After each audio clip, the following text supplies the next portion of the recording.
In the heart of Owerri, where the red earth kisses the souls of warriors and the talking drums echo through the hills, there lived a man whose name sent tremors across villages, Kiliwi Nwachukwu. Born under a moonlight sky, Kiliwi's first cry shook the bamboo walls of his mother's hut. They said he carried the strength of 100 men, and as he grew, his arms were as thick as Iroko trunks, his voice deep as the bell of the shrine. But strength alone is a burden. For every palm wine god he lifted with one hand, there was a man plotting to test his might. Among them was Okeke, a warrior whose pride was as large as Kiliwi's muscles. He whispered to the villagers, "A man who cannot be defeated must surely be hiding a secret." One fateful night, as the moon turned red over the sacred hills, the king summoned Kiliwi. Raiders from the far north had crossed the rivers, burning farms and capturing women. "Kiliwi, the Igbo needs you," the king said, his ivory staff trembling in his hand. Kiliwi answered, "I will defend my people, but I fight not for pride, I fight for peace." Before the battle, Kiliwi went alone to the forbidden Ajofia forest, where ancient spirits lived among twisted trees and glowing fireflies. There, the spirit Ajofia appeared in a swirl of smoke and feathers. "Strength without humility destroys. Swear to protect the weak, and I will make you unbreakable." With this vow, Kiliwi returned to meet the raiders. They came like a swarm, shields clanging, arrows flying. But Kiliwi stood at the front, bare-chested, with a spear in one hand and an orji, kola knot, tucked in his waistband for luck. He lifted enemy warriors as if they were children, breaking their siege with sheer might.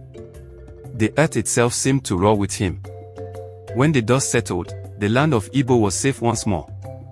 Okeke, humbled by what he had seen, knelt before Kiliwi. And so, from that day, they sang across the land, "Kiliwi Nwachukwu, the lion of Igbo, the mountain that walks." But Kiliwi only smiled, returning to his farm, for true strength, he knew, was not in the feast, but in the heart that wields it.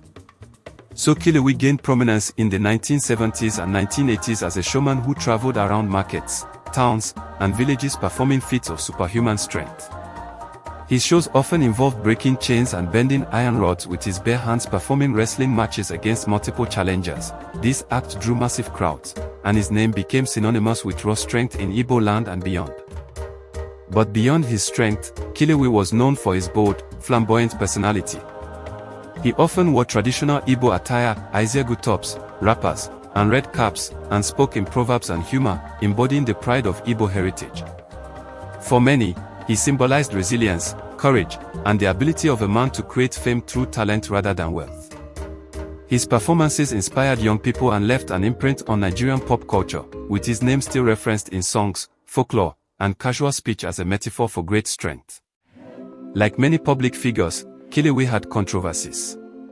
Some accused him of exaggerating his abilities or using tricks, while others claimed he relied on charms and supernatural means. In his later years, he faded from the public eye as modern entertainment replaced traditional feats of strength. Reports suggest he lived a modest life in his village until his death. Today, Kiliwi Nwachukwu is remembered not just as a strongman but as a cultural legend. His story continues to be told in Igbo communities, reminding people of a time when traveling entertainers brought excitement and pride to local towns. He remains an enduring symbol of strength, tradition, and showmanship in Nigerian history.